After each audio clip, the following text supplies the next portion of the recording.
Luciana, e o que acontece? Todo mundo se endivida, né? E sabe aquela dívida que está difícil de receber? Já tentou uma boa conversa e o devedor finge assim de bobo? Você sabia que qualquer pessoa pode fazer um protesto? Um instrumento é muito comum e famoso no meio comercial, mas ele também pode ser utilizado por você.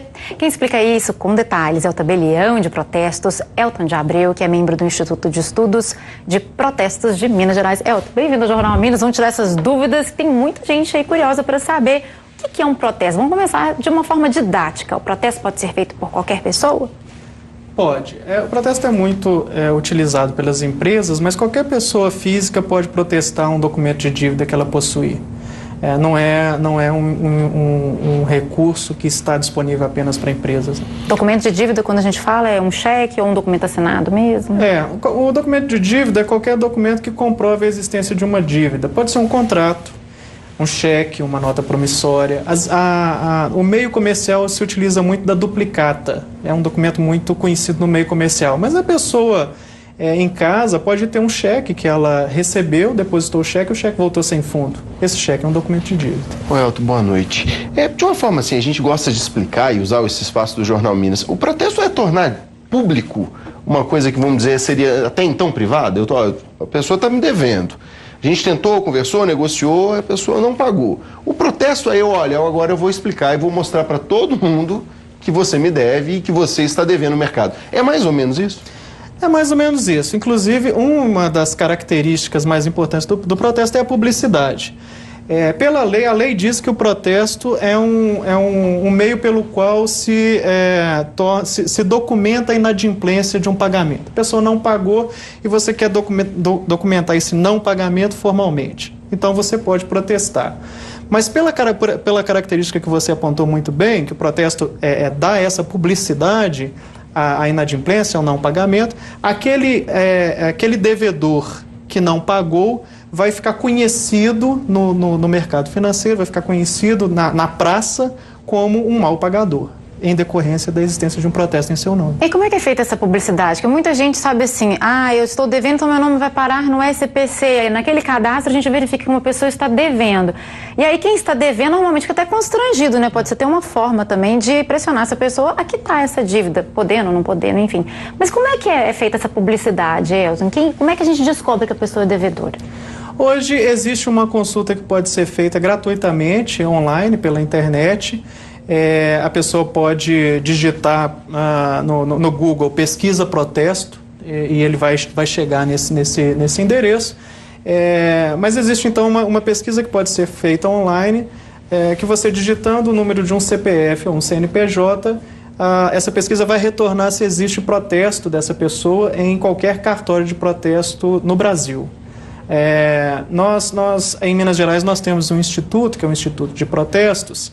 É uma sigla um pouco chatinha de falar, que é o IEPTB. O site do IEPTB é ieptbmg.com.br. Tá na tela. Nesse site, o cidadão pode, sem precisar pagar nada, sem precisar fazer um cadastro prévio, basta ele acessar o site, aí vai ter lá no alto da tela no site pesquisa gratuita de protesto. Ele clica ali e digitando um CNPJ ou um CPF, ele fica sabendo se o portador daquele CPF ou CNPJ possui um protesto. Eu achei interessante, Raquel, até fiz esse teste hoje lá para consultar, eu vi no site de vocês, eu fui lá, coloquei meu CPF para saber. Tá devendo alguém? Espero que tenha retornado. Mas sabe o que eu achei interessante? Porque às vezes a gente fica sempre aqui, a gente sempre fala com as pessoas das pessoas usarem os nossos documentos para alguma coisa irregular, muitas vezes fazem dívidas no nome da gente. Às vezes pode uma ser, forma até de você dar uma olhada. pode virar uma vítima de um estelionatário, né? Às vezes estão protestando a gente uma dívida que a gente não contraiu. Eu achei um serviço bom, eu por esse lado, tanto pra gente saber como que tá, às vezes pode acontecer que a pessoa esqueceu de fazer um pagamento e tá devendo alguma coisa, não conseguiu te localizar, mas também para isso que você acabou de dizer, né, da pessoa te utilizar, eu achei interessante. Agora deixa eu puxar aqui uma informação. Esse é um instrumento de cobrança assim, judicial ou extrajudicial? O protesto ele é extrajudicial. Ele, inclusive, é uma via alternativa à justiça. Antes de se entrar com uma ação de execução, quando você tem um documento de dívida que te permite executar o devedor, você pode tentar receber encaminhando esse documento de dívida a protesto. E os cartórios de protesto têm conseguido um índice de recuperação de crédito muito alto. No setor privado, por exemplo, esse índice chega a 65% de dívidas recebidas em apenas 3 dias úteis. Depois eu não sei se a gente vai ter oportunidade de falar sobre o procedimento do protesto, eu posso explicar o porquê desses 3 dias úteis. Mas o índice de recuperação é muito alto. Antes eu queria que você tirasse 2 dúvidas. A primeira é, se a pessoa não tem nenhum documento, nenhuma assinatura, mas tem pelo menos umas 3 testemunhas, elas são válidas para a gente abrir esse protesto? E segunda, é preciso pagar um advogado para protestar uma dívida? Porque tem gente que às vezes está completamente sem dinheiro e não sabe nem a quem recorrer. É verdade. Não há necessidade. O protesto, ele independe de acompanhamento de advogado. Então, a pessoa que é o portador daquele documento, é o credor daquela dívida, ele pode se dirigir ao cartório e requerer o protesto daquela dívida. Agora, ele precisa de um documento, então figura da testemunha talvez não seja... A hipótese que você levantou, dele levar testemunhas para dizer, olha, de fato o fulano deve ao Beltrano, isso não é possível porque o protesto é um serviço extrajudicial, mas é um serviço público, que tem determinadas formalidades, ele tem determinados requisitos legais que devem ser cumpridos, e um deles é a existência de um documento que demonstre a existência da dívida. Então, melhor mesmo, parece que se você vai emprestar dinheiro a alguém, é melhor você ter pelo menos uma garantia, né, em papel, ou um cheque, essa nota promissória que você falou, né? Sim. A nota promissória ainda hoje é muito utilizada, né, mas o mais comum é você documentar a dívida em um cheque. Você pede o cheque. É muito comum, às vezes a gente vai... O contrato vale também, né? O contrato também vale. No comércio, no comércio menor, às vezes é muito comum a gente comprar fiado. E aí o comerciante fala assim, mas você deixa o cheque como calção, não é verdade? É verdade. Esse cheque calção nada mais é do que uma maneira de documentar a dívida. Você pode documentar por meio de um cheque, por meio de uma nota promissória. Elton, agora deixa eu te fazer uma pergunta. Assim, vamos você criar um cenário hipotético, igual a Raquel, só para a gente fazer uma hipótese que pode ser importante para os nossos telespectadores. Eu fiz um acordo, estou ali para receber... Me ocorreu aqui, por exemplo, a questão do aluguel. Né? Tenho lá um inquilino, a gente fez um acordo e eu tá devendo, mas acabou formalizando esse acordo. Eu posso produzir um documento dessa formalização desse acordo? Eu combinei com o fulano que a gente vai ser pago dessa forma. E caso ele venha descumprir isso que foi combinado e determinado, como você falou, documentado, eu posso não processá-lo, mas eu posso protestá-lo. Antes de processar?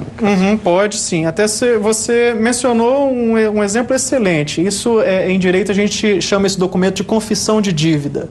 Então, por exemplo, eu sou seu inquilino e nós podemos até não ter um contrato formal, nós temos um contrato verbal. E eu fiquei alguns meses sem pagar aluguel e você vira para mim e fala assim, olha, tudo bem, eu vou te dar um prazo para você pagar, mas eu quero colocar isso por escrito.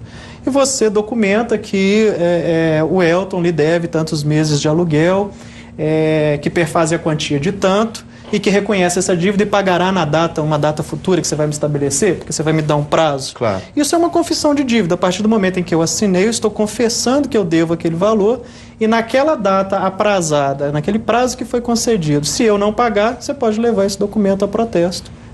E tem data? Eu fiquei curioso com isso. Tem aquela história do protesto, tem a mesma história da lei dos 5 anos do SPC que a Raquel citou? Pode prescrever? Sim, os documentos, os vários documentos de dívida, eles têm prazos prescricionais distintos. E aí é uma coisa mais técnica, a nota promissória ela prescreve num determinado prazo, o cheque em outro prazo. Mas me parece que a sua dúvida é sobre a prescrição do protesto, ou seja, se a pessoa foi protestada, se aquela inscrição prescreve depois de um certo tempo. Não, a lei de protesto ela diz que as certidões de protesto elas são emitidas num prazo mínimo de 5 anos, mas esse prazo é mínimo. Então, se você quiser saber se eu tenho protesto num determinado cartório, você pode se dirigir ao cartório e falar assim, olha, CPF e tal... eu quero saber se essa pessoa tem protesto nos últimos 10 anos, nos últimos 15, 20 anos. A gente consegue verificar. O cartório emitirá uma certidão de 10, de 15 ou de 20 anos. Se você não disser nada, então serão informados os últimos 5 anos.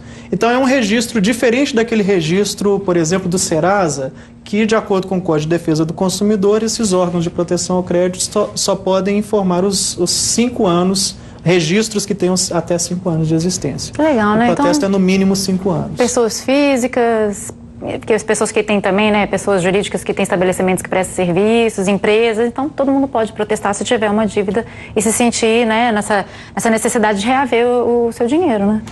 Eu até diria o seguinte, mais do que pode, deve protestar, porque é um meio eficiente, né, tem dado um retorno bastante significativo, e como você mesmo enfatizou, a pessoa não precisa de um advogado, ela não precisa ela não precisa gastar mais dinheiro, ela se dirige ao cartório. E desafoga um pouco a justiça, que a gente aqui bate muito nisso aí, viu?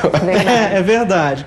A gente tem protestado ultimamente, os órgãos públicos têm encaminhado a chamada dívida ativa. O que é a dívida ativa? É aquela dívida que já foi documentada, que ela existe e que a pessoa é realmente devedora dela. É dívida de impostos, dívida de multa, IPVA. é o IPVA que eu não paguei, é o IPTU que eu não paguei para o município. E os órgãos públicos descobriram que... Protestar é melhor até que entrar com uma ação, né? Que entrar com a ação. Muito bem. E o efeito positivo disso para a sociedade é que, ao protestar, além de estar fazendo justiça com aquele contribuinte que paga, porque o contribuinte que não paga, agora ele vai ser cobrado de maneira mais eficiente, desafoga o judiciário. Que ótimo. E a população ganha com isso. Excelente, obrigada então pelas informações, vai uma ótima noite para você. Muito obrigado.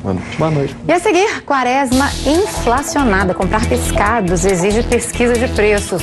E em mais um episódio da série Momento da Água, em destaque, o uso consciente dela na agricultura. Até já.